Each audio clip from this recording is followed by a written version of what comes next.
This week's episode of Reppin the Stateline podcast with John, George, and Josh is sponsored by Jenny Sarabia Portraites. Jenny creates formal portraits to leave a legacy. Introduce your business or build networks. To learn more, visit www.jennysarabia.com.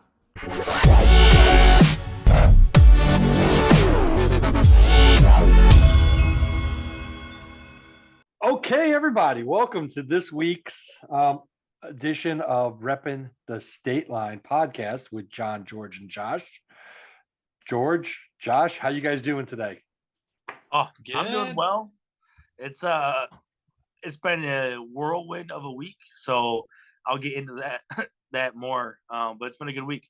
Well, that's awesome. Yeah. You're feeling okay too, George? Yep. It was a great long week, but we're good this week. Well, I am super excited. If you are watching the video right now, you notice there's a fourth square in our little Brady Bunch screen here. And we have a special guest today. Her name is Home Base Cell. Jenny Sarabia Jones. How are you doing today, Jenny? I'm good, except for I have this message on my screen I can't take off. Oh, no. This meeting is being recorded by the host. You got to hit got it. You got to hit got it. Hit got it. There we go. Thank you. There you go. And that's okay. I didn't see it. I didn't see the got it.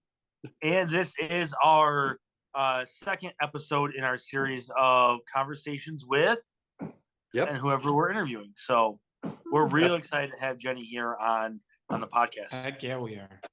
Jenny's special and close to each one of us. So really thrilled that Jenny decided to join us today and talk shop with us a little bit. So let's one sec, because being that this is also episode 5, we are at the halfway mark for this season.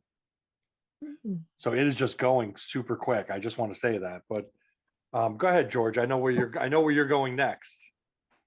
Oh, I was just saying that it's time to talk about what we did. Recap kind of this last weekend.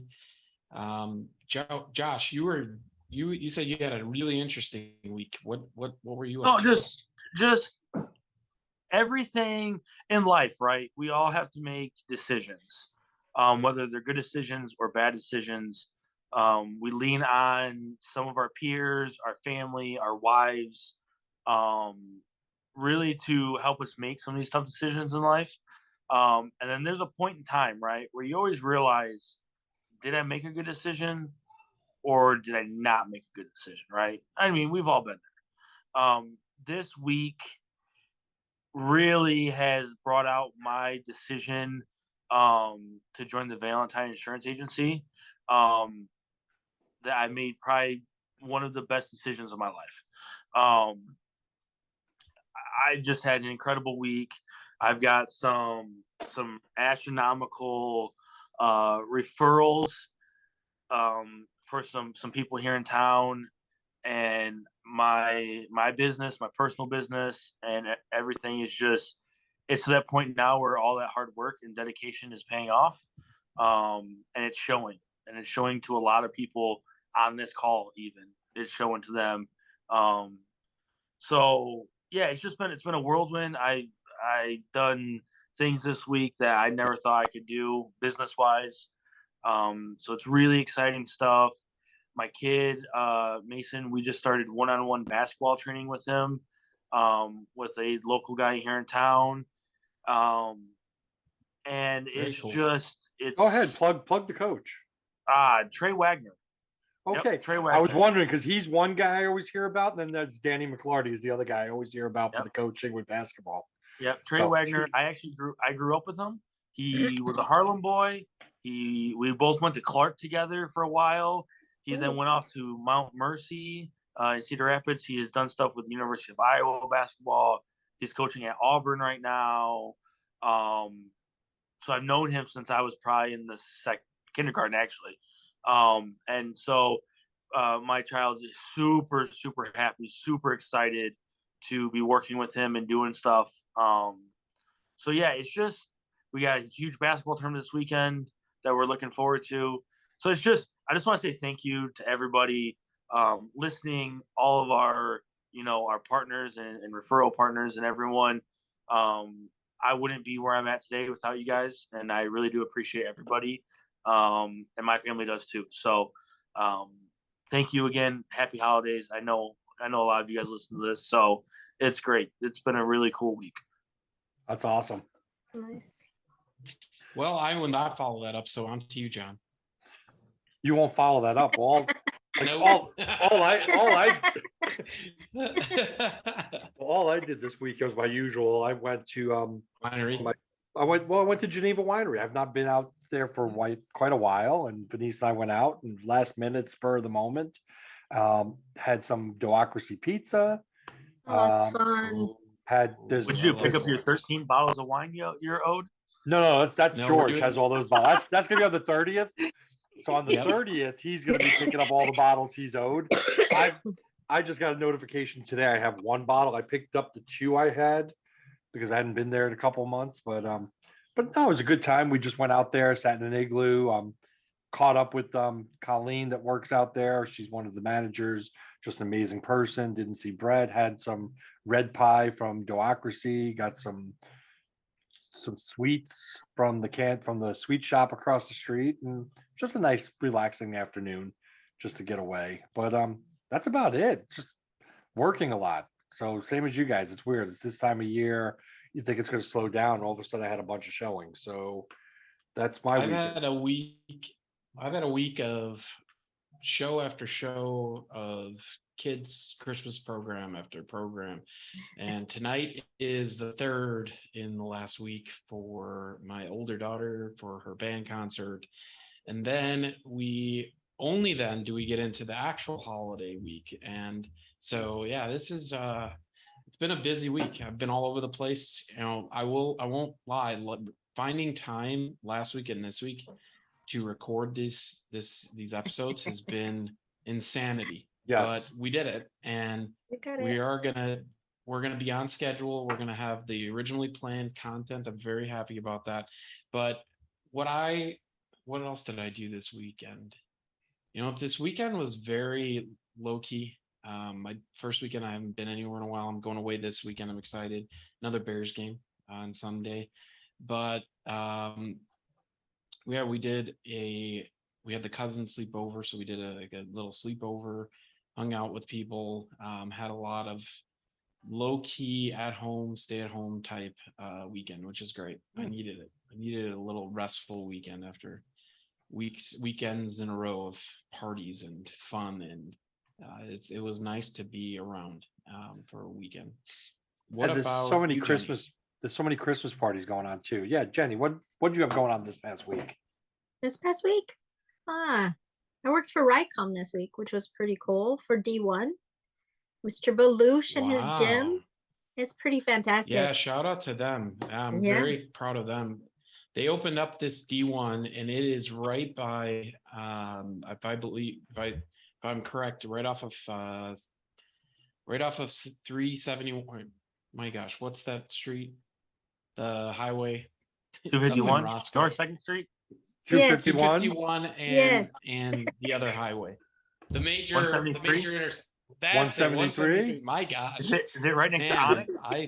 I'm having yes. It should be right there. That's McChesney Park too, by the way. McChesney Park, yeah, next to Onyx, where that used to be an Anytime Fitness way back when.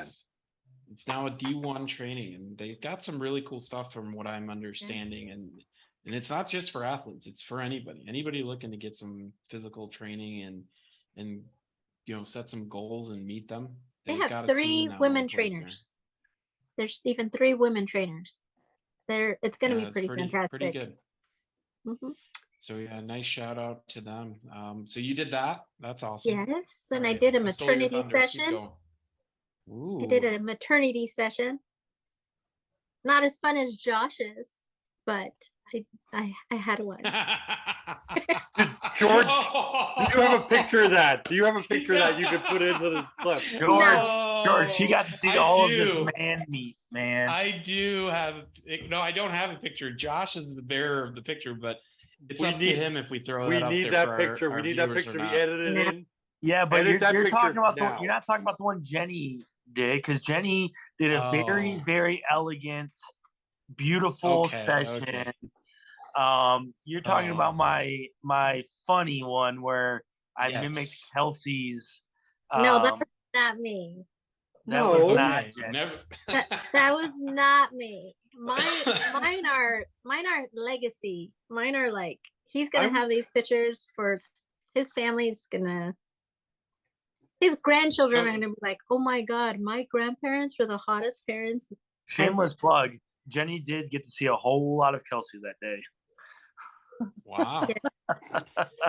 So, our viewers are probably wondering. So, yes, it's true. Jenny does do photography. That's what one of her hats she wears is she's an excellent photographer. So, if you're looking for any kind of photography, I mean, pretty much she tackles it all. You've tried it all from housing to drone footage to you know, like you said, maternity, weddings, events for businesses, ribbon cuttings, professional photos, pretty much a one-stop shop. Well, I am on Jenny's website right now, which is jennysarabia.com. And headshots, portraits, real estate services, and just some of the photos she has on here are amazing. And thank you guys. Well, I always knew that you were amazing anyway. So I'd say we jump right into the interview. I mean, like today, our conversation is with Jenny Sarabia Jones. I've known Jenny. It's been a few years now. Yeah, can you believe it? Came back. You came to a ribbon cutting. Yep. That's the first time I met you, and I met your lovely wife Linda, and we were at a ribbon cutting for the Stateline Chamber of Commerce, and it was just like one of those things like, so who are you? What do you do? And you're like, I take pictures. I'm a photographer. It's like, oh, okay. And the rest is history, as they say. So, but you're not just a photographer. You have like this amazing past story. And that's kind of why we wanted to have you on here. Because like photography is awesome. And like half the people listening are like, oh, photography. Yeah. And they zone out. I will say though, that if you look at any of my work, any of the houses I list for the last at least 3 years, that's all Jenny Sarabia Jones. Her photography, her drone footage, her music, and edit into the video. That's who I use. That's who makes those houses look as beautiful as they are. So, and thank you, John, because you opened up a whole new avenue of photography for me, especially drone, working on the drone, pushing me to like build my skills and more offerings. And you never even pressured me. You were just kind of like, hey, what about this? And it's been great working for you. I was looking for an excuse to work with you, and I could only get so many headshots done a year. Well, it's been likewise, fantastic. I mean, clearly Josh used you for maternity. I used you for my videos. So if you go to my website, I have a what do they call it? Roadmap of both either refinance or purchase, depending on what kind of mortgage you're doing. And in that roadmap is videos there. I explain the process, and that was courtesy of Jenny Sarabia Jones as well, photography. So I think we've all used her. And you know what? Yeah. That brings up a really cool uniqueness to it is, we four all came from different paths. And what brought us together was the Stateline Chamber, and more exclusively our Elevate group, our networking group. And the four of us are in it together, and we use each other's services, and it's really cool to see. Yep, my buddies. All right, so I'm gonna give one quick thing. So Jenny, yes, the first question I'm asking you right off the bat is, what brought you? Now I know this answer, but our listeners don't. What brought you to the Stateline area? Like out of all the places, because I mean, you came from Washington D.C. Yes. That's where you were living before you moved here. You've lived all over the place. You've gone to university in Indiana. You went to school in California. I mean, I researched you, so I wanted to get other stuff that I didn't. Scary. So I mean, and you've had like an amazing career before you did this. Like, this is your retirement, I believe, is what you're doing now, which I think is awesome. But what brought you to the State Line area, specifically where we're at now? Well, the reason I came is my mom died in 2013 and my grandmother died in 2015, and they primarily raised me, the two women. And I have one parent left, and he happened to live in Beloit.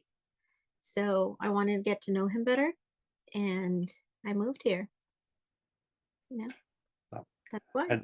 And you spend a lot of time with your dad now. I mean, he is still running and building sheds and garages. Well, my dad is 74, and 2 years ago he started another career as a welder, full time. So I guess that's kind of where I get picking up new things and new trades. But yeah, he works full time at 74. He's retired, but he went back. He got bored, went back to work. So tell me about what is one of the, or pick two things about your past that people may not know about you that you like to share that are just inspiring. Because I know a ton of stuff about your past. Okay. That Probably, I would say qualifies for this. Yeah. I think probably the most timely thing right now is the Marriage Act passed and Biden signed it yesterday. And what that allows me is to be married to my wife and reduces the risk of that ever being taken away from us again. And I guess what people don't know, they know I have a wife, but you guys don't know I'm bisexual. I'm not lesbian. There you go. I did know that. I think John, you're probably the only one. No, I knew. You knew too. We had a whole conversation about this. Yeah. I'm gonna use the word because you used it. Your gaydar. We had a whole conversation. Oh, that's right. One time at lunch about that's gaydar. Right. Yeah. So Yeah, it was at one of the Elevate lunches for sure. Yep. I think so. I You're remember right. this conversation too. You did. You're right. So, and something people don't know about Jenny is that when we do our lunches, she doesn't order her food. Whatever Josh orders that day is what Jenny eats. So she says, "I'll eat whatever he's having." So, and so he's far, the best foodie. He's the so best far he hasn't foodie. disappointed. No, all right. I made this meal on Tuesday. It was a spicy Cajun chicken and sausage Alfredo. Josh. And the lady at my office, Karen, right, hates Alfredo. Like she had this whole thing about how she hates Alfredo, blah blah blah. Dude, I made so much that I had it in the office. She ate it the last 3 days for lunch. Man, Josh, why don't you let us know about that? I'll come and do it. Oh my god! I bet it was delicious. It was incredible. Oh, it was. You know where my office is, right? Right, Josh? You can always stop by when you have things to share like that. And he has a kitchen that you could use. I could probably just cook it in your kitchen. So yeah, I'd be down. Getting back, Josh, I'll pay you and come and pick up. Yes, I am Jenny's plug when it comes to lunch. And speaking of which, Linda, her amazing wife, doesn't usually come to lunches, but she came one time and she decided, you know what? I'm going to try it. And she was not disappointed in my choice. Right. Not at all. She had to know. Well, she had been eating it all the whole time because I bring leftovers. So she knew that you had good taste. She would. Yeah, and it's hard to get anything wrong because every lunch that we have is at Fozzie's, and Fozzie's doesn't make bad food. So no, they do a pretty good job. It's good. Yeah, pretty much. I have a question for you. Yes, real quick, Jenny. What was one of the life events early on, maybe high school, college, that led you down the path of working for the Obama administration in DC? Oh, that's a good question. I think I always, as a child, I wanted to be a lawyer with no money, no chance of getting to go. My dad didn't finish high school. My mom didn't finish high school. My great grandparents and grandparents. I'm first generation. Everything. Like I was bused. I had free lunch. You know, I came from what John likes to call hard knocks. And my parents divorced. And there was this really nice lawyer that helped my mom when she was really in a hard time.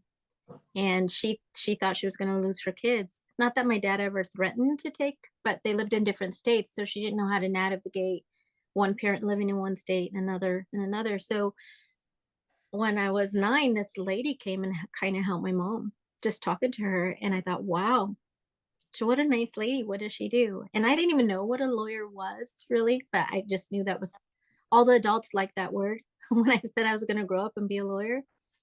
So that was the life-changing event and then just figuring out how to get there. Like, what do I have to do, to bust my ass to get there? Like, what does it take if you have no money, no examples, no role models? Like, how do you do it? So product, nice people. So what path did you take then to get that? Because I know you went to law school in Indiana, at Indiana University, Yep. correct? Yes. Before that, though, what state were you in? What brought you there? Like college? How'd that all work? So I went 2 years first before I got to college, I was walking down the hall and I heard some students saying, I want a scholarship. Believe me, I was a junior and I was like, what is a scholarship? What are they talking about? Like, I had no idea. So I went to my the office counselor and asked them what's a scholarship, and they were like, oh, you poor child. You need some help and guidance. So I went in there and they started telling me what a scholarship was. I'm an avid reader. I like to read my whole life. If I can impress on parents, teach them to love reading, because that was my gateway. That was my escape. That was how I made it. Literally, I love to read and I would devour anything. I have a funny story about that. Like, so my dad, he mainly speaks Spanish, right? So I came one summer, I think I was 11, and he was a maintenance mechanic, part owner of the South Beloit foundry. I don't know if you guys know what that is. Okay. So he was looking for some torn up jeans that he could wear at the foundry, and he gives me $10 at the secondhand Goodwill, and he's like, here's $10, go buy whatever you want. So I went, and there were all of these books for 10 cents each. And I was like, oh my God, I'm going to buy $10 worth of books. And I grabbed as many as I could. And I went to the register before my dad could come. Luckily, there was some young kid who didn't care about anything checking me out. They let me buy $10 worth of romance novels at 11 years old. Oh my. And I'm in the car ripping the covers off, because if my dad saw them, he was going to whip me for sure. So I'm tearing all the covers off. So watch me. Fabio. Exactly, with the long hair and everything. So my dad couldn't get me to do anything that summer. I was like reading all the time. I devoured those books. 11 years old. Now I understand why you love to read. Yeah. It makes sense. You find your niche. You read them. That's funny. So you worked and got some scholarships then, some help with that? Yeah, I got scholarships. I got a Pell Grant. My freshman year, I had a Pell Grant. I had work study, and I worked 7-Eleven on the weekends. And then during the week, I worked in the school. So basically, since I was 16, I almost always had 2 jobs. So I figured out how to go. My second year of college, I wasn't sure how to pay for it. My boyfriend at the time was moving to California, and my weekend job was in the mall. So I had them transfer me to California, and I moved out there when I was 19 with him. Wow. Yeah, took a few years off before I went back. I had to get in-state tuition so I could go back to school, get my undergrad degree in Latin American Studies. And California State University, Cal State. Cal State. Yeah. Gotcha. Yeah. And that I had to pay as I went. So I would work and pay and work and pay. And it's a quarter system. And that time I was working for the studying for the LSAT, because you can't go to law school without passing that, or at least taking it. So I did that. I met a recruiter from Indiana, Angela Spada, one of the blessings of my life. And she talked to me about the school in Indiana, and I told her I wouldn't be able to go because my husband's had a job at United Airlines and we wouldn't go. And she's like, well, if you find your way out here, let me know. So my husband's job, the hub opened up in Indiana, and I convinced him to transfer there. We lived there 1 year so I could get state tuition. In state tuition, I applied to the law school and I got in.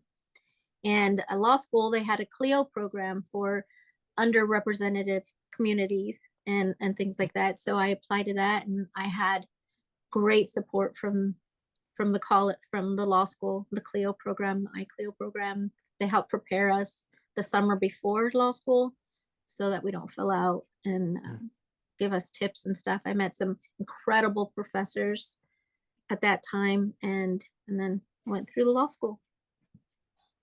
Wow. So then You're graduated part law of the school. symbol. Oh, You sorry, graduated go law ahead. school. Did you ever practice law then, or?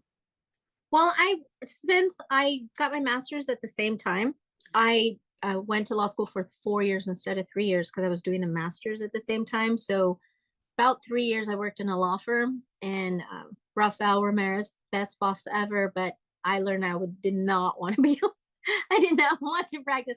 We did family law, and there was one case, this guy had cancer, terminal cancer, and him and his wife got in a fight, and she took his insurance off 6 months before he died.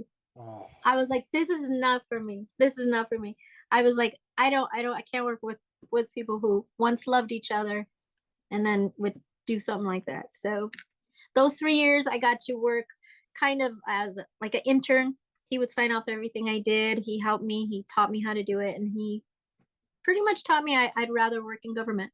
and that's so instead of fighting with people that used to love each other now hate each other, now you got factions fighting in politics. So Yes. how did you transition then into government work?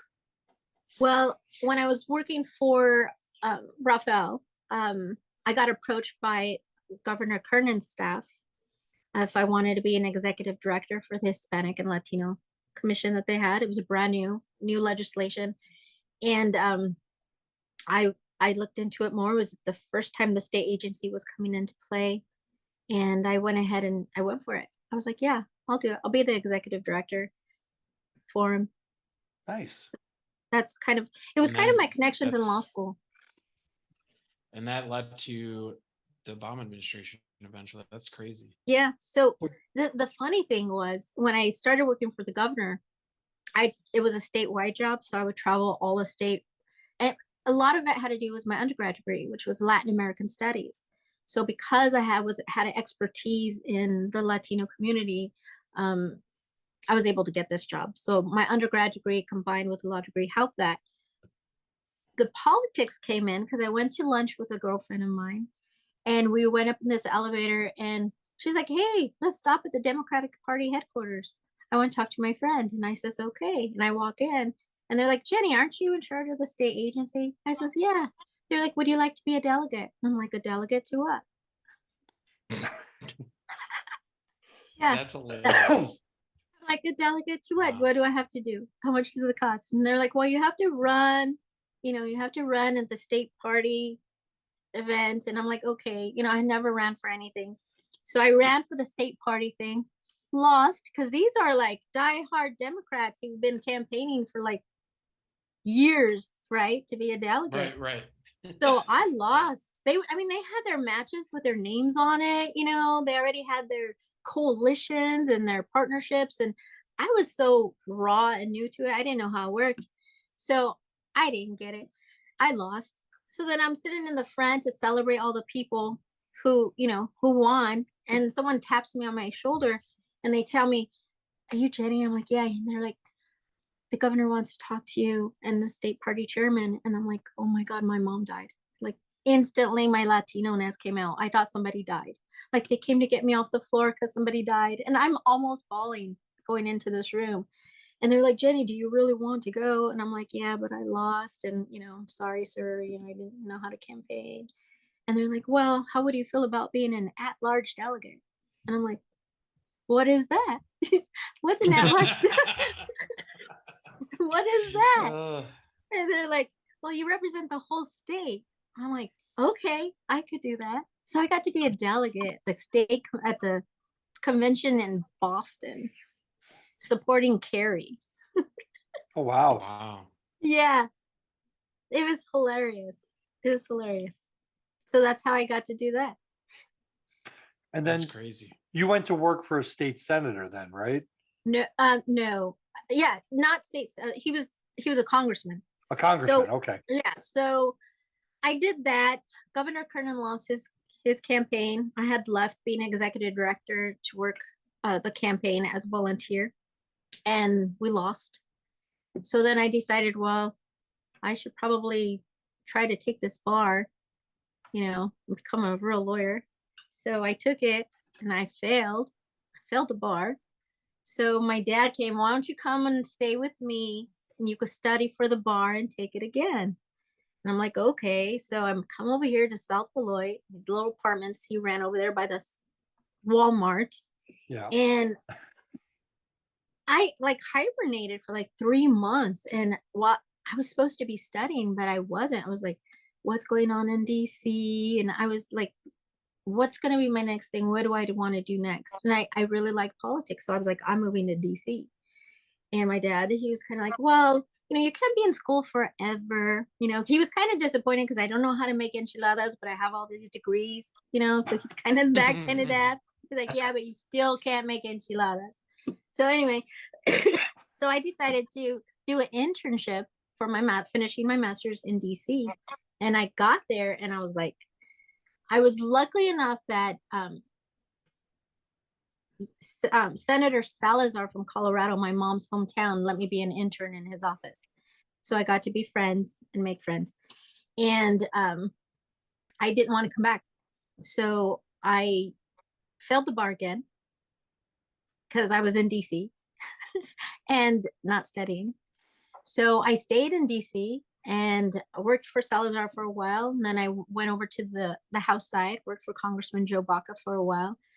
Went up, became a senior LA, and then became his legislative director, where I was writing legislation and bills. And that's where I got to meet Mr. Arnold Palmer.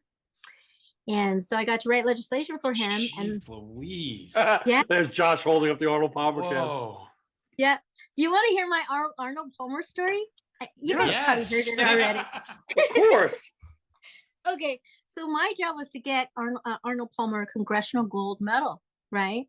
So they were like, for some reason, I was the lawyer, I had a law degree, not a lawyer, but a law degree. So naturally, I was in charge of the golf committee. Didn't know how to play, but naturally, I'm in charge of the golf committee because I have a law degree. My boss, he's probably 5'4" scratch player, one of the best players on the hill, Joe Baca, scratch player. So on my lunch hour, he'd have me go practice my short game because I can't be in charge of the golf committee if I don't know how to play golf. So he kind of made me learn how to play, which I'm not good at. Actually, I'm good at. Neither is George, so it's all right. You don't have to be good. Just me. You just have to play best ball all the time. You don't have to be good. Yeah. That's why we bring Josh. That's a secret. Yeah, that's why we bring Josh along. That's it. Yeah, play best ball. So I'm in charge of this committee, getting him a gold medal. I cannot leave the hill in my mind until I get the president to sign one of these bills that I've been working on. So luckily, I worked my ass off. We passed this bill because Arnold Palmer crossed party lines. He was a phenomenal person, and everyone supported it. So the bill passed. So when he came, it was my job to go get Mr. Arnold Palmer from the taxi cab and bring him in for some of the ceremonies we were having for him. So I go, and of course I take his picture with the Capitol behind him as I'm walking him in, because that was my moment. And we get in and we're going through the conveyor belt for, security to check things. And this man must have man pockets. I don't know, women, if you know this, but man pockets are the deepest MFs I've ever seen in my life. This man, it looked like he put his hand in his pocket and went all the way to his kneecap. He kept digging stuff out of his pockets, Mr. Arnold Palmer. He had all these little umbrellas, because that's his logo, right? And he would have like gobs of them and give them to people. Little umbrellas. I have mine still. I would treasure it forever. And he looks up the guy, the security. He's like, "Sir, are you okay?" He goes, "Yeah, don't mind that, young fella. That's my Viagra. Don't mind that." And I was like, "What did he say?" And I kind of froze. And then the security guy freezes too, and then he busts out laughing. He's like, "My Viagra, that was funny, right, Jenny? That was funny." I'm like, not knowing, do I laugh? Do I not laugh? Like, what the hell? Oh So my I'm like, gosh. "Yes, sir, that's funny." As I'm trying to help him stick all those things back in his pockets so we could go down the corridor and meet all the other members. Yeah, so that's my story. That's your funny story. Yeah, my But- uncommon story. I love, that- I love, and we all have this, right? And I'm sure our listeners can relate. We've all been through life, right? But the best times are the small little moments where like you kind of veer off the path and then Yeah. you come back, right? It's Yeah. I think the best part of this interview so far is listening to Jenny tell her life story, right? But then you see her 100%. eyes light up when she remembers that little moment where she went this way for a And quick then got second, back to on know what's track. going on, and then Yeah. she's coming back, right? Yeah. I think that's Yeah, the best for part of this whole interview so far, Jenny. Like, I love it. I love hearing these just crazy, quirky stories of who and what makes you how awesome you are to have in our community. So, 100,000%. And that's one of the things. It's like you photographed so many senators, congressmen, presidents, celebrities with your time in DC, and it was always just a hobby for you. Yeah. But I see the photography at the Stateline Business Expo in 2020, right before COVID and everything hit. You had a booth set up. You had all these photographs of all these people, and I was shocked at some of the, like, you photographed President Obama. You photographed, I think you photographed George W. Bush as well, right? I went to an event with him. Yeah. Right. You had No big deal. all different. NBD, You had all. just You had all different senators. You were with Nancy Pelosi. You were like Yeah. all of these people, and regardless of politics, it's just they are people that serve our country, and you got to meet them. You got to work with them. You got to photograph them. It's just. And I'm sure you have a Yeah, lot of it's stories about each inspiring. individual person, but we don't have hours and hours. So Jenny, Well, what you is did- your favorite thing to photograph? Like right now in your career, what would be Dogs. your favorite thing to George. photograph? George knows me. Dogs, What did you say, puppies. George? Yeah, Yep. you got it, George. He knows me. Without a doubt. A furry. Yeah. A furry friend. Yeah. she So- said furry like for dog, not for like the furries are a whole different class of No cats, just dogs. Dogs. just dogs, no cats. So this is the part of the interview, the story where Jenny tells how like after Obama, then she really got to the big leagues, and she was invited by this president of the Stateline Chamber to become the vice president, and now she's the Yes. chair. She's the chair of the new committee that was formed at the end of 2022 that will be Yes. launching in a big way in 2023. And Yes. I don't know if I want to give the cat out of the bag just yet, but you guys will see some really big things happening in 23 for the Stateline Chamber, and a lot of it is going to be the undertaking of Jenny Sarabia. So I'm very excited to work alongside her, honored to have her as a friend and an associate, and just a wealth of knowledge. Like everything you've done, like I haven't been so into an episode of ours as we're recording than this one. This one has by far You're so- captivated me the most. So really appreciate you coming on and sharing your story. Thank you, guys. I love you. Thank you. So with that, we should definitely talk a little bit about what's happening this weekend, because we have to represent the Stateline area a little bit. Yes. Yes. As much as we want to keep hearing these amazing stories, we should get to that part of our show here. We'll What do go we have got, drinks. John? I'll tell you more stories. I'll tell Oh. more stories during drinks. I never need an excuse to go have cocktails, so you know that. Yeah.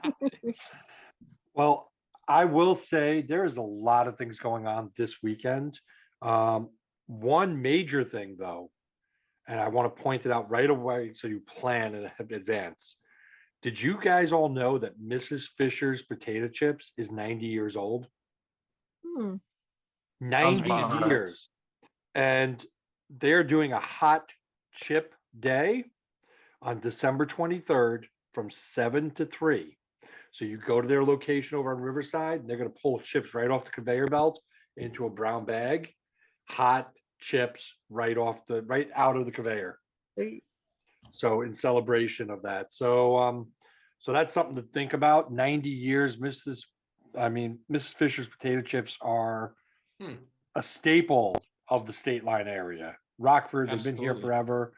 On top of that, though, did you guys know there's a snow market going on the north end in Rockford? So Yes. Yeah. Illinois Route 2, right by the roundabout, just some south of the roundabout. The Norwegian, there's a snow market. It's outdoors. It's a Norwegian tradition, and she brought it into effect a few years ago, and it is going on this weekend. We also have the Artists Assemble Theater at Hallmark presents Hallmarked. That's going to be Mary O'Reilly is stressed about the holidays, so there's a whole big presentation happening for Rock River Valley for the entire family. Third weekend in December brings us a holiday light display, a theater, concerts, ice hockey. Rockford University Cheek Theater, 7:30 on Friday and Saturday is Winter Wonderland. We've got the snow market, like I said, going on. That's 3 to 9 Friday and Saturday, 11 to 5 on Sunday at the Norwegian. The River District Santa Hop is going on this weekend, Saturday at 10 a.m. to 11 p.m. CJ's Public House, Mary's Place, the District, Bubble Hive, the Office Tap, Rue Mars, J&K Lounge, Ernie's Midtown Pub, Rio, Octane, Vintage 501, Magpie, Prairie Street Brewing Company. Jesus, everybody in downtown Rockford is involved in this River District Santa Hop. So get your punch cards filled, go around, different prizes at each event. Just some amazing things happening. And don't forget the gardens, Sinisippi. You can drive through to lighted displays. The Arboretum is still going. You can walk through the Arboretum. And I heard also that the Japanese gardens are doing something with lights as well. Festival of Lights at Sinisippi. And yeah, the Japanese garden was Nicholson Conservatory has a glow. I'm looking at it. I'm trying to find it. It's on my list here. Anderson Gardens, yeah, I just can't find it, but it is going on this weekend. You can walk through the gardens. They're lighting it up. The Lorette House. It's just like, yeah, the Lorette House. So Franklin Floyd Wright, one of my favorite architects. There's a house he designed right here in Rockford, and they've got an event going on from 1 to 2:30 Saturday and Sunday. You're going to do Irish and Celtic Christmas music will be playing, and there'll be performances of dance and Irish step dancing and bagpipes. Ooh, that sounds like fun. Yeah. Ooh, I like that.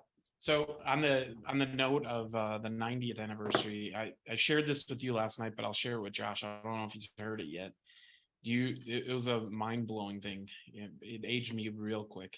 Do you know you saw Home Alone, right? Do you know the mom in Home Alone, that she's Moira from Schitt's Creek, the show? Yep. And do you know that when they filmed Home Alone, she was 36 years old, the mom? Wow. How could you be 30? Yeah. How could you be 36 and have all those kids? I mean, that'd be pumping them out one after another, like clockwork. That's what I'm saying. Well, they did that aged me immediately. When I heard that, I was like, "You got to be kidding me!" And do you know that movie came out 32 years ago? Yeah, it was 1990. On a side note, though, guys, I know we're coming up on the holidays, right? We got 2 more weeks, and then the true fun happens. Yeah, you know we've got an episode coming up that is going to be. Nope, not even talking about that. I'm talking about the 30, 40, 50 club, baby. Oh, yeah. That's coming up too. 1, It's our year, 2023. The 30, 40, 50 Club will be tearing up the State Line area all year long. And you guys get to share it with us. Absolutely. So Jenny, Josh is really excited. Josh is really excited about that. He's turning 30 and George is turning 40 and I am turning 50 this coming year. So okay, now I get it. Josh is very excited. Josh is very excited excited about my old age. Yes. That's cool. Yeah. It's going to be a fun year. Well, do all the want to remind everybody anything else that you guys want to say before we wrap this up? I do. Jenny? I want to thank you for having me. Thank you very much. I really appreciate it. You guys are the best. Well, I want to say, Jenny, thank you. And I mean, we could spend like 5 episodes going through all the stuff you've done in DC. So I would love to get more stories out there. But if you are interested, if you have family, you have a wedding coming, you have photography you need done, you want pictures of the kids or the fur babies, any of that, I need you to go to jennysarabia.com. It will be in the description of the podcast and the video. And you can always contact Jenny at info@jennysarabia.com, ask questions, check out the website. She has amazing photography there. And one last thing I want to ask Jenny before she goes, because we are repping the state line. Jenny, where is your favorite place in the state line? My favorite place? Your favorite place. It could be a business, it could be a location, but in the state line, where is your favorite? Nellie's. Going to eat at Nellie's in South Beloit. Nellie's. I've been there. That's some good food. It's my most favorite. I've never been there. You got to go. Well, I think we need to. It's in South Beloit. South Beloit, we need to go there, and we need to get them to join the chamber, because if that's your favorite place and you're on the board, it's just a marriage that needs to happen. Sounds like. Yes. All right. Yep. So our next sitting and sipping will be kegs and eggs. Kegs and eggs. Yes. Eggs, baby. Oh, maybe next season. That may be one. That may be a great idea for spring. Could you imagine pony kegs and eggs? Oh my goodness, we could be in trouble. Okay. Well, like George was alluding to, please do all the YouTube-y things, please do all the podcasty things, and like, subscribe, and share the episode wherever you consume it. So if you're listening to it on a podcast, that channel, like, share, subscribe. If you're watching it on YouTube, like, share, and subscribe that channel. And always, you can find the video every week on Reppin the Stateline on Facebook. We've had a lot of traction there too recently. We have a lot of new members, so welcome our new followers on the Facebook channel. And I want to thank you guys. Not quite. Almost. We're almost there. Yeah, we've been growing the last couple weeks. Almost there, but I will tell you, the instant feedback from last week's episode with the sushi and sake, and then having the manager from Spider Sushi sharing the episode so much has helped bring more people to us. So thank you very much, Spider Sushi. It was Spider Sushi at Harrison. Yes, good call. At Harrison. You don't want to screw that one up. No, Spider Sushi at Harrison. Thank you again for being wonderful and gracious hosts when we did our sitting and sipping last week. So thank you very much. That's all I got for you guys. Thank you. Yep. We'll see you next week. All right. Thank you, everybody. And Jenny, thank you again. Say hello to Linda for us. Will do. Thank you.